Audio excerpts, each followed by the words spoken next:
Kedatangan massa menamakan diri Koalisi Anti Korupsi ke gedung Menara BTN Jalan Gajah Mada Gambir, Jakarta Pusat, Selasa siang langsung dihadang petugas kepolisian dan keamanan gedung. Ngotot ingin tetap berunjuk rasa di depan lobi gedung. Massa kemudian memaksa masuk hingga terlibat aksi saling dorong.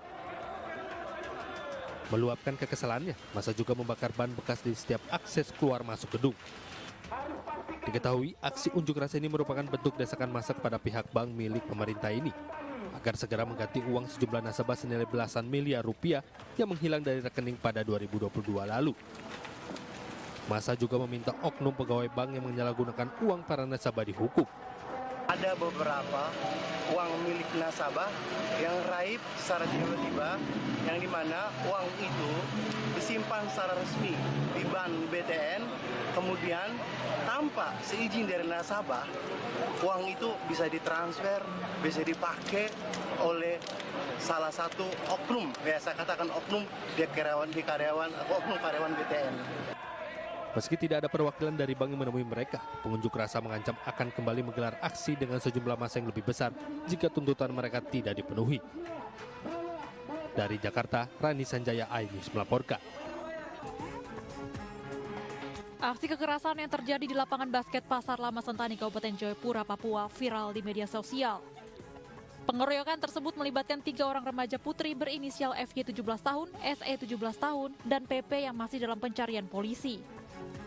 Pihak kepolisian menjelaskan pengeroyokan bermula saat korban dijemput AP, pelaku perekam video kejadian pengeroyokan tersebut untuk dibawa ke tempat yang sudah ditentukan. Lalu pelaku PP melakukan pertanyaan kepada korban terkait hubungan korban dengan pacarnya. Namun korban mengatakan dirinya tidak melakukan hal yang dituduhkan, sehingga pelaku naik pitam dan memukul korban berulang kali hingga memar di wajah dan luka lebam. Menuduh korban RA ada menjalin hubungan pacaran dengan pacar pelaku saudari PP. Kondisinya mengalami lebam dan memar di bagian badan dan mata serta hidung mengalami pembengkakan dan terdapat cairan di dalam hidung. Saksi yang melihat pengeroyokan tersebut langsung melerai dan membawa korban ke rumah sakit. Saat ini kedua pelaku sudah ditahan di Polres Jayapura dan untuk satu pelaku yang lain hingga saat ini masih dalam pencarian polisi. Atas perbuatannya ketiga pelaku terancam hukuman paling maksimal 5 tahun penjara. Dari Kabupaten Jayapura, Papua, Cornelia Mudumi, iNews melaporkan.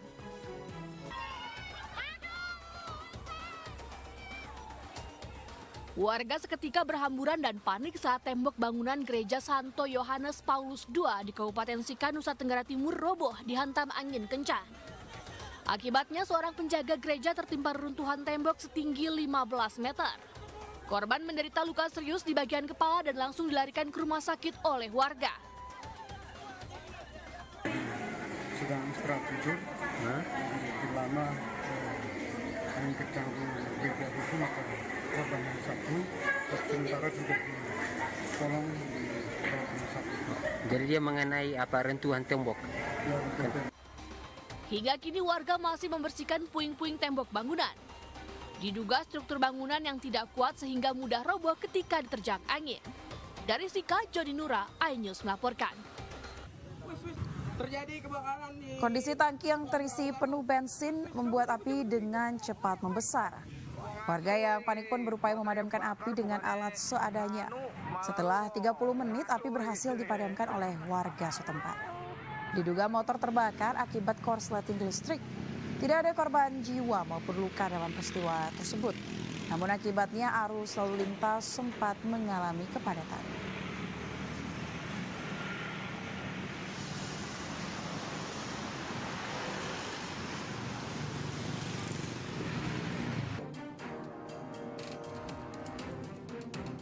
Banjir merendam puluhan rumah di Desa Pasir Ampo, Kecamatan Kresek, Kabupaten Tangerang, Banten, Selasa sore.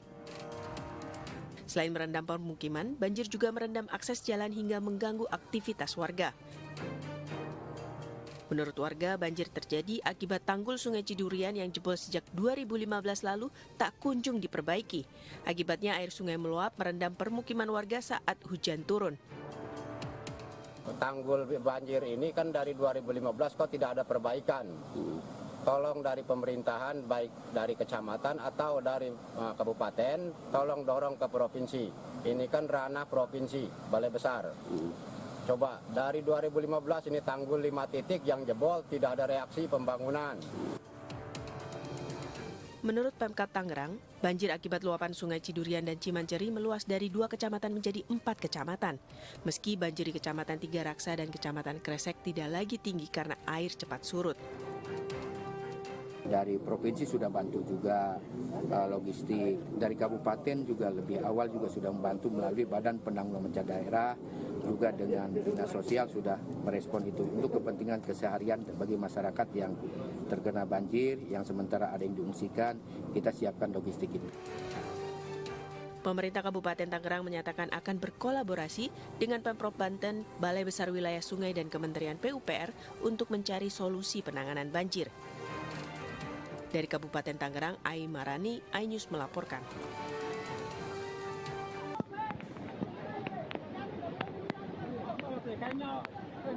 Inilah video kepanikan warga yang diunggah melalui akun Facebook milik Pion.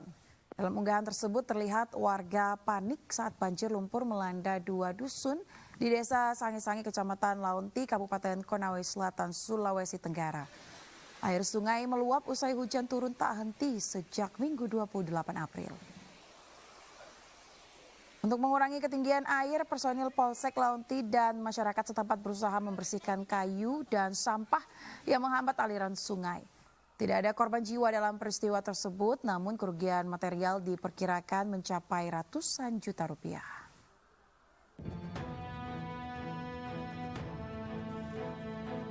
Gunung Ruang yang berada di Tagulandang, Kabupaten Sitaro, Sulawesi Utara kembali erupsi sebanyak 2 kali disertai lontaran lava pijar dan abu vulkanik. Erupsi terjadi pada Selasa dini hari pukul 01.30 dengan kolom erupsi 200 meter, serta erupsi kedua pada Selasa pagi pukul 8.30 dengan kolom erupsi 5 km. BVMBG menetapkan status berpotensi tsunami. Pasalnya Gunung Ruang memiliki riwayat tsunami pada peristiwa ratusan tahun silam, sehingga direkomendasikan warga tidak beraktivitas dalam radius 7 km dari kawah gunung. Menetapkan potensi tsunami yang sempat sudah kami cabut hari Minggu tanggal 21. Kemudian karena erupsi tadi malam ditetapkan kembali ke level 4 dan potensi tsunami untuk berjaga-jaga ya apabila material yang dilontarkan oleh Gunung Ruang itu volumenya signifikan masuk ke dalam laut, meningkatkan muka air laut. Itu yang pertama. Yang kedua yang lebih ditakutkan lagi adalah runtuhnya badan gunung ke laut sehingga mengakibatkan tsunami. Sementara dampak dari erupsi tersebut, Kota Manado hujan abu vulkanik.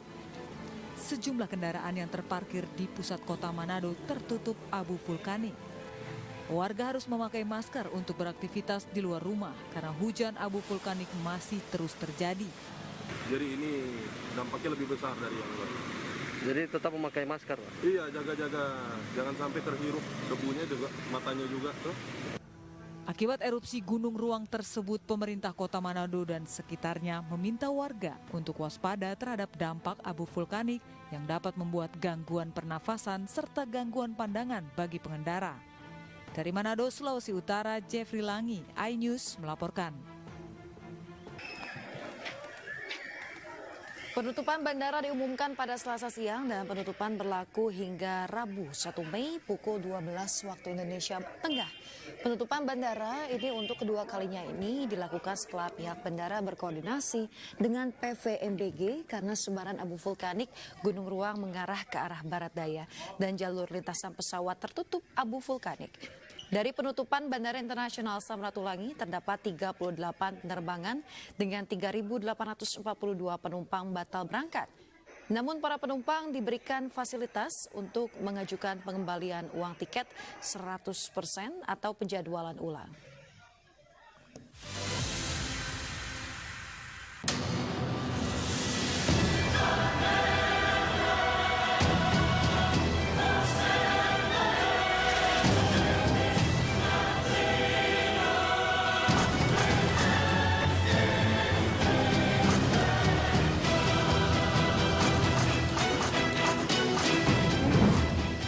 Thomas and Uber Cup Finals 2024 exclusive on iNews, the home of badminton.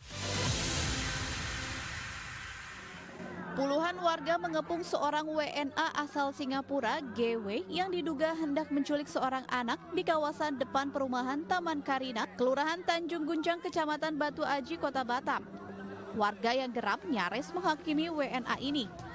Beruntung polisi yang ada di lokasi mengamankan WNA dari kepungan massa ke Polsek Batu Aji untuk dimintai keterangan.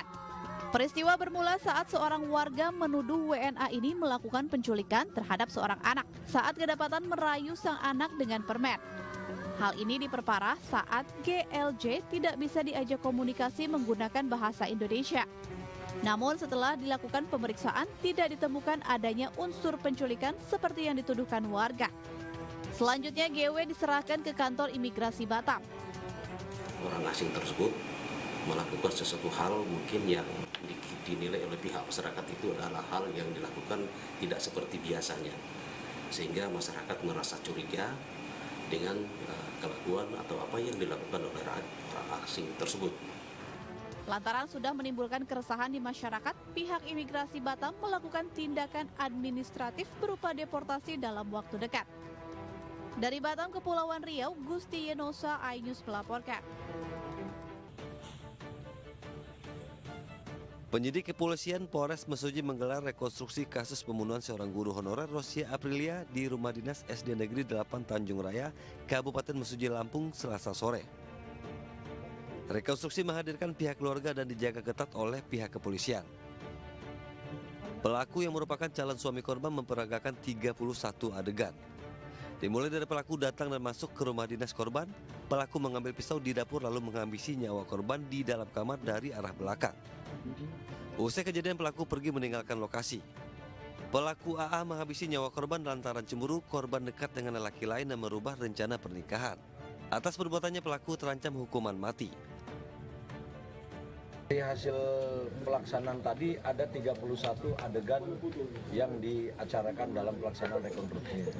Menggunakan pasal 340 subsidiar pasal 338 KUHP. Dengan ancaman hukuman berapa? Untuk 340 ini ancaman hukumannya bisa maksimal hukuman mati.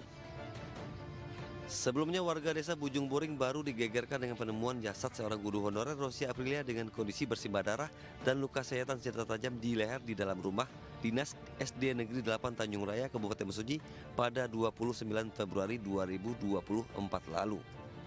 Dari Kabupaten Mesuji, Lampung, Ahmad Lutfi Rosyadi, iNews melaporkan. Herlina, orang tua asuh puluhan anak-anak TKI terlantar mengaku ditipu oleh oknum BNP 2 TKI sebesar 500 juta rupiah. Penipuan terjadi saat korban membuka kantin di Terminal Khusus Tenaga Kerja Indonesia Selapajang, Tangerang, Banten pada 2014 silam. Namun tidak berselang lama lokasi tempatnya berjualan ditutup. Ironisnya Herlina tidak pernah mendapatkan kembali uangnya hingga saat ini. Sementara Herlina membutuhkan uang untuk menyekolahkan anak-anak TKI untuk menggapai mimpinya. Dan korban berencana akan meminta bantuan hukum kepada pengacara kondang Hotman Paris agar kasus dugaan penipuan tersebut dibawa ke ranah hukum. Total 500 juta itu saya serahkan, Bang. Kontan itu 500 juta. Tapi dia sampai hari ini dia tidak pernah ada memikirkan untuk mengembalikan uang itu berapa, separohnya bagaimana. Hanya mau bawa ke jalur hukum kan? Iya Bang, saya ada cita-cita saya Bang. Rencana saya mau minta bantuan pada Pak Hotman Paris. Iya, ya beliau kan orang benar-benar sepertinya ini bijaksana lah. Dermaga akan mendukung USAID dan mitra kemanusiaannya untuk menerima dan juga menyalurkan bantuan kemanusiaan kepada masyarakat Gaza. Dermaga terapung jalan lintas yang terhubung ke pantai dan operasi dapat dimulai pada awal Mei. Pelabuhan baru ini terletak di barat daya kota Gaza dan sedikit di utara jalan yang membelah Gaza yang dibangun militer Israel selama perang melawan pejuang Hamas. Daerah tersebut merupakan wilayah yang paling padat penduduknya sebelum serangan darat Israel terjadi dan mendorong lebih dari 1 juta orang ke selatan menuju kota Rafah di perbatasan dengan Mesir. Serangan udara Israel ke permukiman warga di kota Rafah pada Minggu malam menewaskan 22 orang termasuk seorang bayi berusia 5 hari. Saksi mata dan petugas medis mengatakan serangan udara Israel menghantam 3 rumah. Serangan pertama menghantam rumah keluarga Abu Taha menewaskan 1 keluarga berjumlah 11 orang. Serangan kedua menghantam pengungsian Shabora menewaskan 8 orang. Serangan ketiga menghantam sebuah rumah di permukiman Geneina menewaskan 3 kakak beradik. Semua korban kebanyakan anak-anak, perempuan dan orang tua. قاعدين في دورنا وخاصة في الدار واحنا ما نعرفش ولا حاجة. نايمين كله نايم في فراشه. ودعنا 12 واحد. كله نايمين في فراشه والنازح واللي مش نازح. هذول الشهداء اغلبهم نازحين كمان عندنا غير اهل الدار. عندك 10 اهل الدار بالنازحين اللي عندنا وما فيش عليهم ولا شيء. ولا كلهم بنات وكلهم نسوان. ما فيش ولا حاجة وهاي الاهداف اللي بدوروا عليها. هاي الاهداف اللي بدوروا عليها. Israel ngotot melanjutkan operasi militernya di Gaza di tengah kecaman internasional agar Israel dan Hamas segera bersepakat lakukan gencatan senjata. Para pejabat Hamas dijadwalkan berada di Mesir untuk melakukan pembicaraan terbaru mengenai usulan gencatan senjata yang akan mencakup penghentian pertempuran selama beberapa minggu dan pembebasan sandera di Gaza. Negosiasi telah berlangsung selama berbulan-bulan mengenai cara menghentikan pertempuran di Gaza. Namun Israel dan Hamas masih menemui jalan buntu dalam pembicaraan yang ditengahi oleh Amerika Serikat, Mesir, dan Qatar.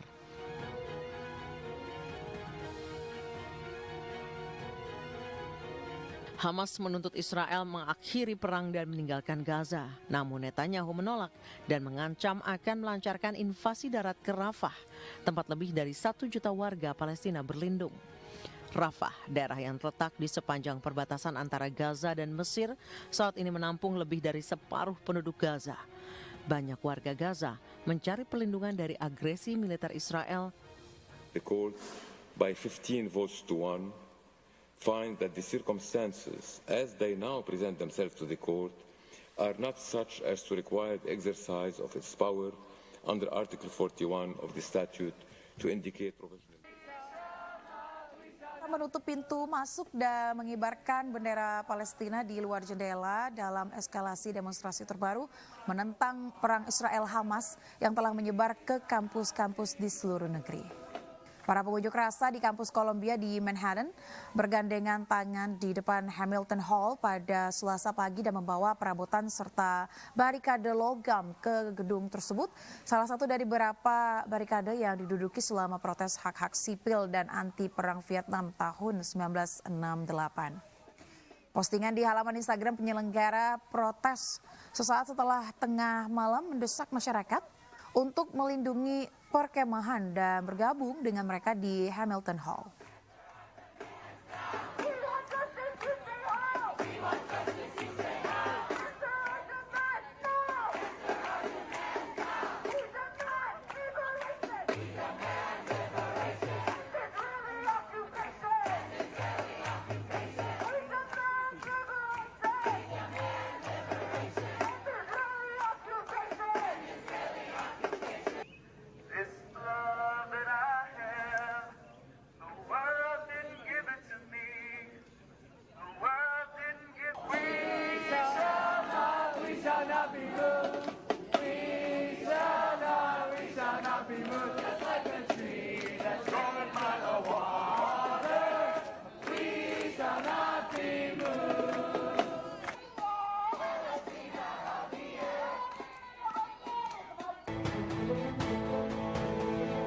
Banjir bandang dan tanah longsor menyapu rumah-rumah dan memutus jalan utama di Kenya. Menewaskan sedikitnya 45 orang dan menyebabkan puluhan orang hilang pada hari Senin. Pejabat polisi Stephen Kirui awalnya mengatakan kepada The Associated Press bahwa bendungan Kijambe Lama yang terletak di daerah Mai Mahiu di wilayah Grave Rift Valley yang rawan banjir bandang telah runtuh membawa serta lumpur, batu, dan pohon tumbang. Kana huku juu maji ilitoka na huku juu kutoka Kijabi. Sasa imebeba watu, familia mingi, mavitu zao, vitanda na nini, kila kitu. Gari zimekwama na huku chini.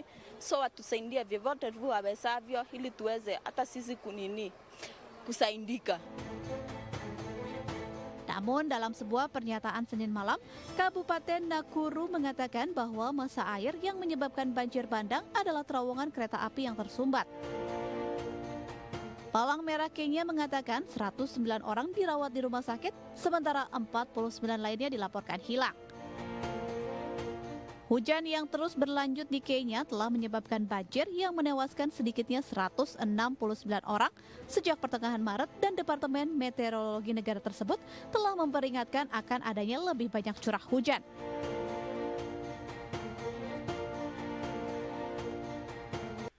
Pesawat luar angkasa Shenzhou 17 milik Tiongkok kembali ke bumi pada hari Selasa, membawa 3 astronot yang telah menyelesaikan misi 6 bulan di stasiun luar angkasa yang mengorbit negara tersebut. Ketiganya, Tang Hongbo, Tang Zhengje, dan Jiang Xinlin, mendarat di situs Dongfeng di daerah otonomi Mongolia dalam Tiongkok Utara di Gurun Gobi sesaat sebelum pukul 18. Ini adalah kali kedua Tong Hongbo masuk ke dalam bumi setelah menyelesaikan misinya ke stasiun luar angkasa Tiangong.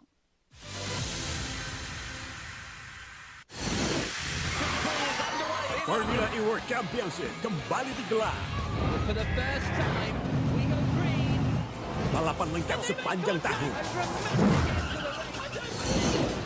Beradu kecepatan menjadi sang juara.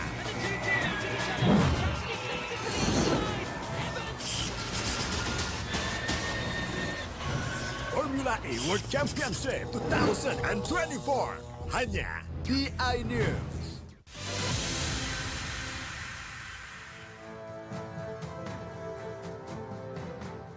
Kementerian Agama Republik Indonesia dan pemerintah Kerajaan Arab Saudi melarang pelaksanaan ibadah haji dan umroh dengan visa wisata. Ibadah haji jenis ini dikenal dengan istilah haji backpacker. Otoritas Arab Saudi menegaskan tren haji backpacker melarang aturan yang berlaku dari pihak Kerajaan Arab Saudi. Pihak Arab Saudi secara tegas melarang penggunaan visa selain visa umroh dan haji. Sementara Kementerian Agama Republik Indonesia telah menyiapkan serangkaian sanksi pada travel atau penyelenggara haji dan umroh yang melanggar aturan.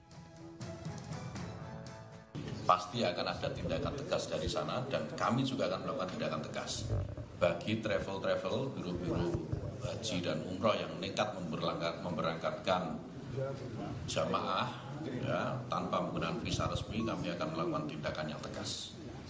Dimohon ini disampaikan kepada publik, oleh saudara-saudara saya ini, kawan-kawan media ini, agar semua calon jamaah ini tahu bahwa kalau berangkat haji harus menggunakan prosedur yang benar.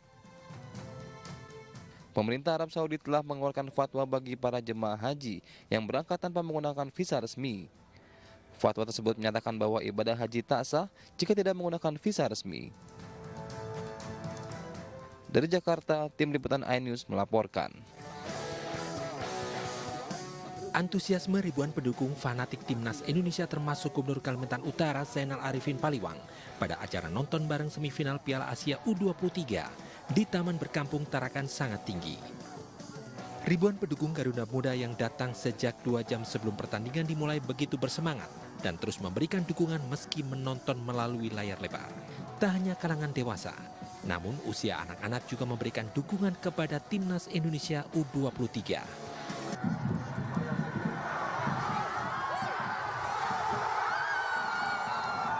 Bahkan pada pertengahan babak kedua, para pendukung tim Merah Putih sempat bersorak hingga menyalakan flare dan kembang api saat pemain timnas melesakkan gol ke gawang lawan. Meski gol tersebut akhirnya dianulir wasit setelah melihat tayangan VAR. Itu suatu kemajuan sepak bola Indonesia, dan kita berharap ya, sepak bola Indonesia ke depan bisa lebih hebat lagi sehingga dunia bisa memperhitungkan sepak bola Indonesia ke depan. Meski akhirnya Garuda Muda tumbang 2-0 oleh Uzbekistan, namun Gubernur Kaltara Zainal Arifin Paliwang tetap bangga atas perjuangan dan capaian Garuda Muda di ajang Piala Asia U23 di Qatar. Nobar Piala Asia U23 di Taman Berkampung Tarakan ini setidaknya dihadiri 3.000 lebih pendukung timnas. Dari Tarakan, Kalimantan Utara, Usman Codang, iNews melaporkan.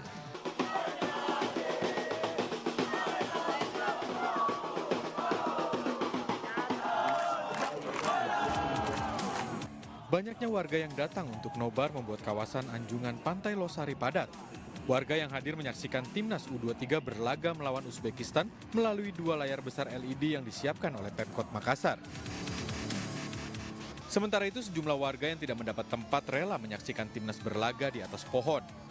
Meski Timnas kalah dari Uzbekistan, namun para supporter tetap bangga karena mampu melaju hingga semifinal. Melihat besarnya antusias warga yang nonton bareng, pemerintah Kota Makassar berjanji akan terus menyiapkan wadah nonton bareng dan bekerja sama dengan pihak kepolisian. Saya kira kita tidak perlu risaukan itu, semua sudah jadi cerita malam hari ini.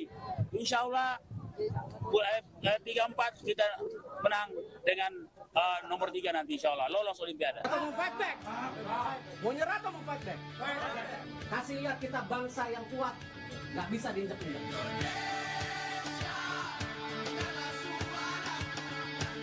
Ini ada game kedua, yang penting yang memastikan kita juga lolos Olimpiade.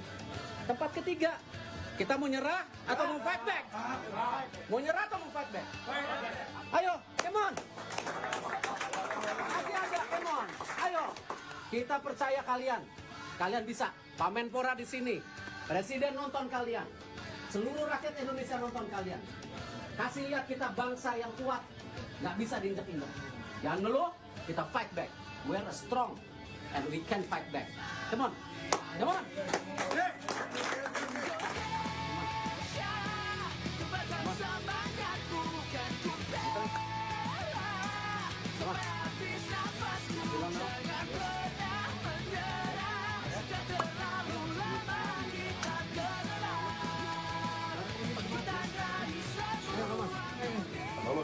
belum habis. Ayo, belum habis. Ayo, Rio. 오케이. 싸워줬고 우즈베키 선수들도 열심히 해줬고 같이 좋은 경기 했다고 생각합니다.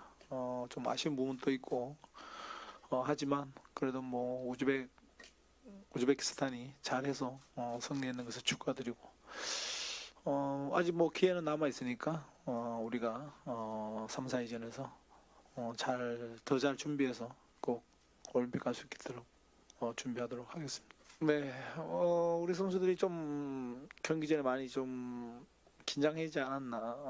원래 우리가 할 수 있는 플레이를 우리가 좀 스스로 했으면 좋은 플레이 할 수 있었다고 생각하는데 생각보다 선수들이 긴장을 많이 해서 우리 플레이 원활하게 못했던 게 좀 많이 아쉬움이 남습니다. Kekalahan 2 gol tanpa balas dari Uzbekistan di babak semifinal menghentikan harapan Timnas Indonesia untuk menjuarai Piala Asia U23 2024. Meski demikian, perjuangan skuad Garuda Muda menuju Olimpiade belum usai.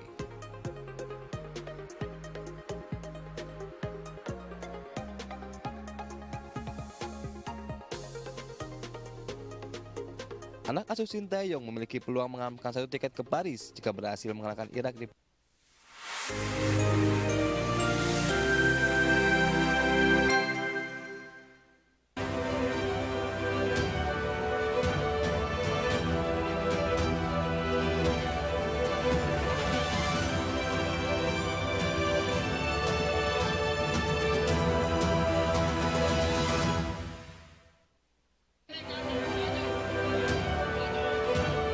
Warga Lahat demo desak hentikan job fit.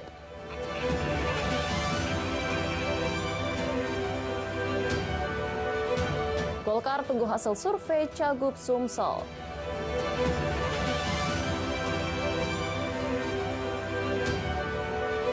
Lucunya anak SD mengenal pakaian adat dan kuliner Nusantara.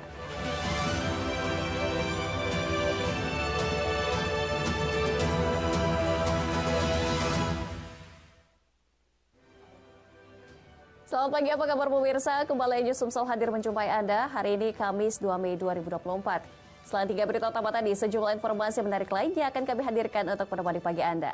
Bersama saya Anggi Pradita, inilah News Sumsel selengkapnya.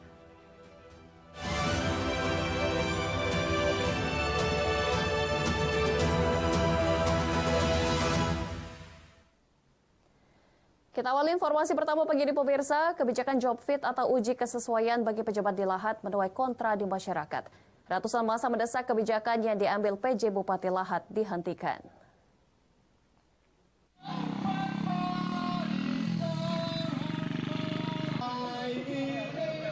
Ratusan massa mendatangi Pemkab Lahat mendesak dihentikannya program uji kesesuaian pejabat publik.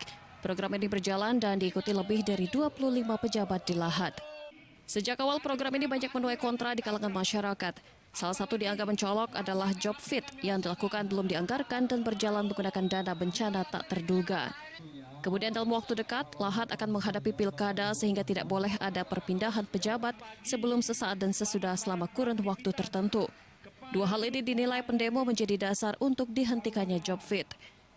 Pendemo menganggap job fit yang digelar sangat riskan dan sensitif, baik dari segi anggaran yang terkesan dipaksakan karena menggunakan anggaran bencana, serta menjelang pemilihan kepala daerah. Yang kegiatan, dalam hal ini kegiatan job fit yang hari ini sudah menjadi asumsi buruk di masyarakat Kabupaten Lahat. Dan juga kami menganggap kelakuan PJ Bupati Lahat yang hari ini tidak sesuai dan tidak berlandaskan berdasarkan aturan yang ada. Kegiatan-kegiatan yang belum teranggarkan, mereka menggeser.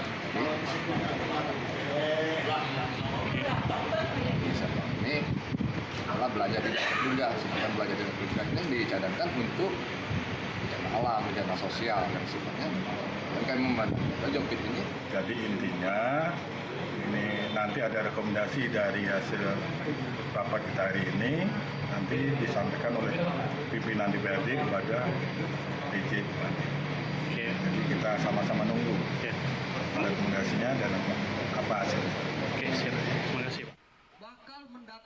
Ketua DPRD Lahat mengaku menyetujui penggeseran dana bencana yang diajukan oleh pihak Pemkab Lahat, namun peruntukannya yang diajukan untuk job fit tidak disetujui. Dari Lahat, Bala Putra Aijus melaporkan. Sementara itu, bakal calon Gubernur Sumatera Selatan Herman Deru terus mencari dukungan ke sejumlah partai politik. Jika sebelumnya sudah mengambil formulir di PDIP, PAN, PKB, dan Demokrat, Partai Golkar menjadi harapan untuk berjuang bersama Herman Deru dalam Pilgub Sumsel 2024.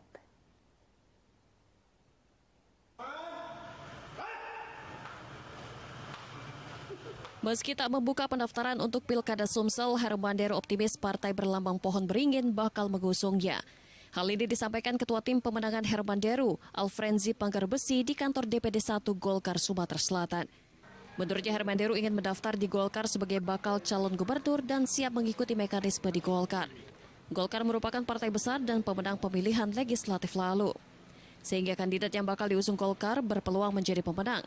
Sementara Sekretaris DPD Golkar Sumsel Andi Dinialdi menyebutkan akan menyampaikan keinginan Gubernur Sumsel periode 2018-2023 itu ke DPP Golkar melalui Badan Pemenangan Pemilu Golkar Sumatera II. Selain nama di internal Golkar, peluang yang sama terhadap calon eksternal juga akan dilakukan Golkar, sehingga tak menutup kemungkinan calon lain bisa menjalin komunikasi dengan Golkar untuk diusung dalam Pilgub Sumsel 2024. Kami sudah ngobrol tadi, intinya Pak Herman Deru ingin mendaftar di Partai Golkar sebagai bakal calon gubernur. Kemudian mekanisme selanjutnya tentu Partai Golkar mempunyai mekanisme internal. Tentu pesan Pak Herman Deru siap mengikuti mekanisme yang ada di Partai Golkar dan memang berharap Partai Golkar dapat mengusung beliau. Karena nanti hasil survei juga mungkin akhir bulan ini akan ada hasilnya dan itu bisa menjadi faktor menentukan Partai Golkar dalam masalah Cagup Sumatera Selatan. Kalau sejauh ini tahap yang sudah kami sampaikan adalah kader-kader internal terlebih dahulu.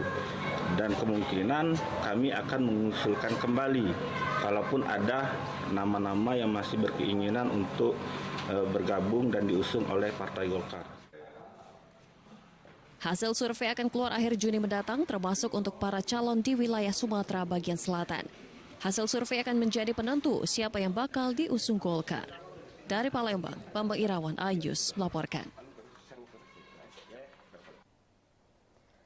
Pemirsa, Bupati Penukal Abab Lematang Ilir Heri Amalindo mengambil formulir pendaftaran di Partai Amanat Nasional. Heri Amalindo optimis mampu mendapatkan dukungan dan bersaing dengan para bakal calon gubernur Sumsel lainnya.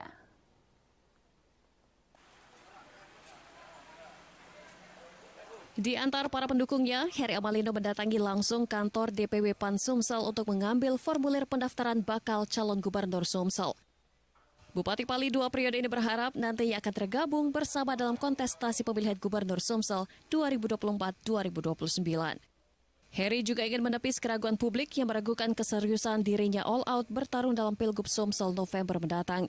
Heri juga mengambil formulir pendaftaran di DPW PKB Sumsel dan DPD PDIP Sumsel dan yakin menjadi pilihan. Khusus DPD PDIP Sumsel, Heri Amalindo adalah kader PDIP sehingga peluangnya cukup terbuka. Mudah-mudahan dengan menerima TPP ini kami dapat bergabung bersama dalam konstelasi Gubernur Sumatera 2024-2029 nanti. Hari ini Pak mengambil rencananya ke mana aja? Tentunya insya Allah tadi kalau sesuai jadwal, tadi kebetulan kami pagi sudah ke PDI Perjuangan, hari ini sudah terjadwal jam 2 ke DPW PAN Sumatera Selatan. Insya Allah ini kami akan ke PKB. Untuk calon gubernur ada 5 orang, untuk calon wakil gubernur ada 2 orang. Pak Harlojoyo dengan Ibu Polda, informasinya begitu. Heri Amalindo menegaskan akan segera mengembalikan formulir pendaftaran sebelum batas waktu yang ditentukan masing-masing partai politik. Dari Palembang, Bambang Irawan, Ainjus melaporkan. Nobar Pemkab Oki dipenuhi ribuan masyarakat. Saksikan beritanya sesaat lagi.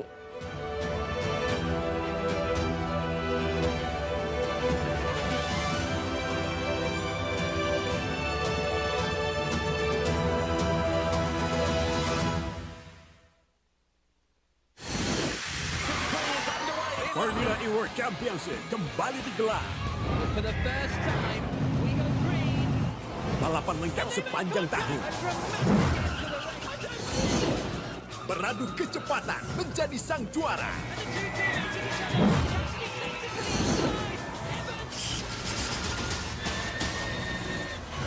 Formula E World Championship 2024 hanya di iNews.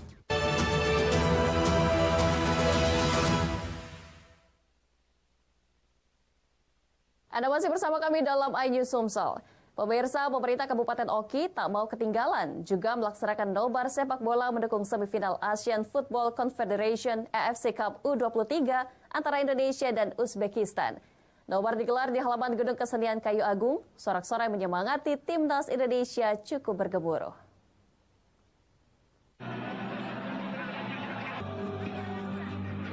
Pemerintah Kabupaten Oki juga melaksanakan nonton bareng semifinal Piala Asia U23 antara Indonesia versus Uzbekistan bertempat di halaman Gedung Kesenian Senin malam. Ribuan masyarakat kabupaten memadati areal nobar tersebut. Sorak-sorai pun bergemuruh menyemangati timnas Indonesia sebagai bentuk dukungan kepada timnas Indonesia. Acara nobar dipandang sebagai wujud kebanggaan seiring dengan pencapaian Indonesia masuk ke babak semifinal. Perjuangan yang tidak mudah bagi para pemain U23. Nobar tidak hanya sekedar ajang hiburan, tetapi juga menjadi momen solidaritas dan kebanggaan bersama bagi seluruh masyarakat Kabupaten Oki dengan semangat membara. Warga Oki siap menyambut dan mendukung penuh pertandingan penting tersebut. Selain itu, ajang silaturahmi antara masyarakat dan pemerintah sehingga bisa membaur satu sama lain. Kemampuan individual bagus, kemudian juga secara tim juga bagus. Dan namun demikian kita berharap bahwa kita tetap berjuang untuk merebut tiket Olimpiade, kan masih ada peluang untuk merebut juara 3. Kita tahu bahwa sepak bola ini kan memang digemari semua masyarakat. Jadi kita adakan nonton bareng ini ya itu menampung aspirasi masyarakat yang ingin menonton nobar sepak. Masyarakat dan Pemkab Oki mengapresiasi penuh perjuangan timnas Indonesia berjuang mengharumkan nama bangsa. Dari Ogan Komering Ilir, Fitriadi, iNews melaporkan. Sementara itu, semarak nonton bareng semifinal Piala Asia di Kota Palembang menggema di setiap sudut kota. Di kediaman Hermanderu, ratusan warga antusias menyaksikan laga menegangkan tersebut.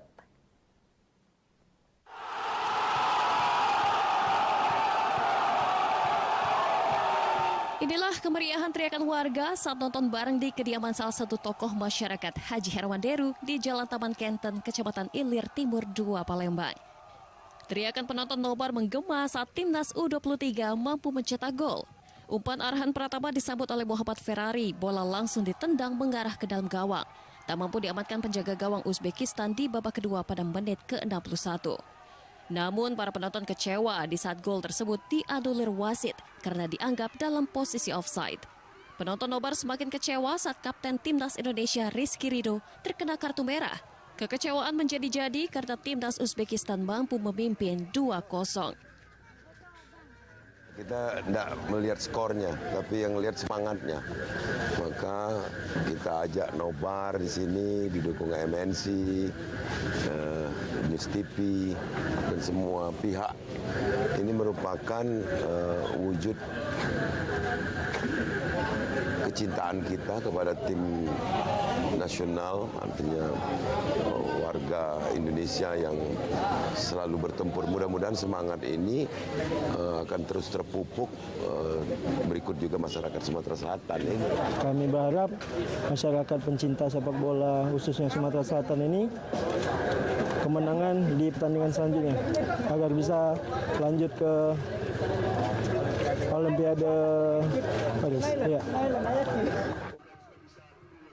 Kamis malam nanti tim Indonesia akan menghadapi Irak dalam perebutan tempat ketiga sekaligus menentukan kelolosan Olimpiade Paris 2024. Dari Palembang, Firdaus, iNews melaporkan.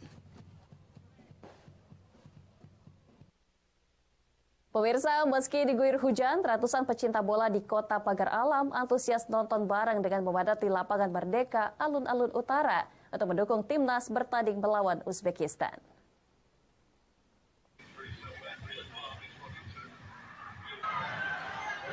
Ratusan warga dari berbagai pelosok Kota Pagar Alam berkumpul nonton bareng yang diselenggarakan pemerintah Kota Pagar Alam demi memberikan dukungan pertandingan semifinal antara Timnas Indonesia melawan Timnas Uzbekistan yang digelar di Qatar. Meski diguyur hujan, antusias warga masih terlihat dengan menonton menggunakan baju pelindung hujan serta menggunakan payung. Mulai dari orang dewasa sampai anak-anak, baik pria maupun wanita berbaur bersama serta bersorak memberikan dukungan. Di lokasi nonton bareng juga disiagakan petugas keamanan baik dari kepolisian maupun Satpol PP yang berjaga sambil nobar bersama mendukung timnas Indonesia. Saya sangat antusias menonton bareng ini demi mendukung timnas kita dalam pertandingan melawan Uzbekistan ini. Doa saya mudah-mudahan Indonesia menang 2-0 final melawan Jepang. Jadi untuk suasana yang hujan ini sendiri gimana nih Pak? Tidak menjadi halangan bagi saya karena saya mendukung timnas Indonesia walaupun hujan tetap aktif nonton di alun-alun Kota Pagar Alam. Meski berakhir kekecewaan karena kekalahan Indonesia, penonton tetap memberikan apresiasi atas perjuangan tim Indonesia. Selanjutnya Indonesia akan menghadapi Irak dalam perebutan peringkat ketiga Piala Asia U23. Dari Kota Pagar Alam, Yudi Faifman, iNews melaporkan.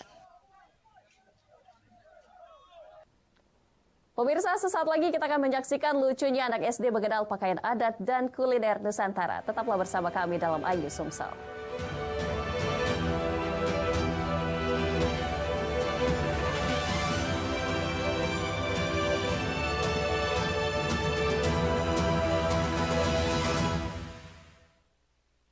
Bersama saya Aiman Wicaksono, inilah Rakyat Bersuara. Ungkap tuntas berbagai permasalahan pada pemilu 2024. Ingin supaya pasangan Prabowo Gibran ini didiskualifikasi. Permohonan 0103 ini memang berbahaya juga. Dorong angket. Pertanyaannya, apakah Anda mampu membuktikan? Itu akan terbuktikan. Karena itu sama. Jangan lewat kalian dong spesial. Rakyat Bersuara. Rakyat Bersuara. Rakyat Bersuara. Rakyat Bersuara. Selasa pukul 7 malam live di iNews.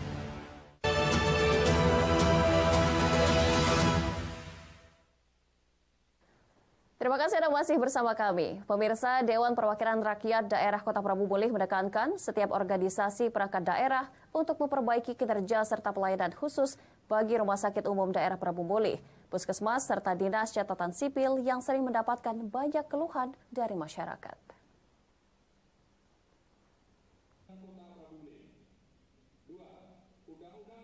Paripurna DPRD Kota Prabu Mulih masa persidangan tahun 2024 menyerahkan rekomendasi LKPJ Wali Kota tahun 2023. Dari laporan yang dibacakan anggota DPRD dari Partai PDIP, Purwaka, hampir tiap OPD mendapatkan rekomendasi mulai dari teguran hingga diminta perbaikan kinerja dan pelayanan. Rapat paripurna yang dipimpin Ketua DPRD Sutarno, Wakil Ketua 1 Ahmad Palo, dan Wakil Ketua 2 Dipe Antom, kepada PJ Wali Kota meminta agar rekomendasi yang telah diberikan segera ditindaklanjuti dan dilaksanakan. Terkait hal rekomendasi tersebut, jadi harus dijalankan. Ya, ada pemerintah daerah Kota Prabu Mulih, tiap OPD kan ada rekomendasi dari kita, dari lembaga DPRD Kota Prabu Mulih ini. Nanti kita sampaikan juga ke Kementerian Dalam Negeri. Terkait rekomendasi kita langsung menyampaikan juga ke Kementerian Dalam Negeri. Penjabat Wali Kota Prabu Mulih Elman usai rapat paripurna penyerahan rekomendasi LKPJ tahun 2023 terkait rekomendasi yang diberikan hampir seluruh OPD, khususnya pelayanan ke masyarakat, akan segera memanggil dinas agar dapat melakukan perbaikan. Kita harus menekankan kepala OPD mulai hari ini dan seterusnya apa yang direkomendasikan harus ditindaklanjuti secara rinci. Jadi bukan hanya tulisan, artinya kegiatan, pergerakan, pelayanan dan hal-hal yang lain. Tadi terkait ada rekomendasi untuk pelayanan puskesmas itu, Pak? Iya, pelayanan ini. Jadi setiap pelayanan terdepan bukan hanya puskesmas, Capil, Sinta, termasuk. Rekomendasi yang dilaporkan kepada pemerintah daerah diharapkan dapat menjadi masukan dalam meningkatkan kinerja serta sebagai bahan evaluasi atas kinerja OPD. Rapat paripurna dihadiri pimpinan dan anggota DPRD, PJ Wali Kota, PJ Setda, Kepala OPD, serta camat dan lurah di Kota Prabu Mulih.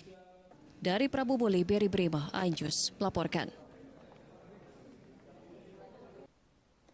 Pemirsa, mengenakan pakaian adat daerah sambil mengenal berbagai kuliner khas Nusantara, Sekolah Dasar Negeri 110 Sako Palembang mengadakan Market Day mengusung kurikulum Merdeka dengan tema kearifan lokal. Dengan lucunya, siswa SD mengikuti fashion show dan puisi sambil berjualan berbagai jenis cemilan khas Nusantara.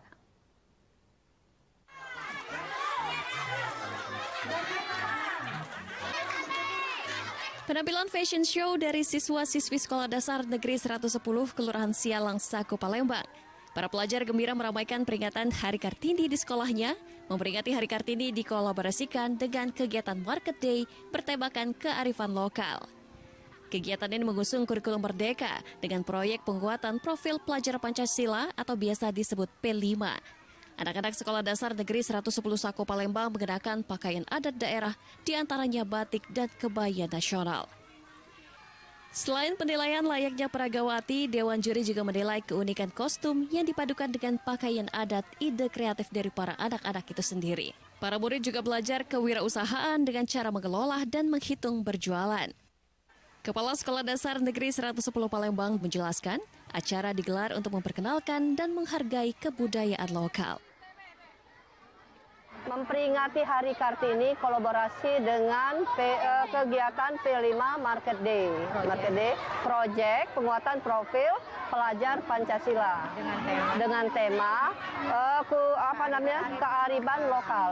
Tujuannya di sini adalah untuk anak itu lebih menghargai kegiatan kebudayaan lokal di situ, dan supaya untuk melatih anak berwirausaha dalam pelajaran.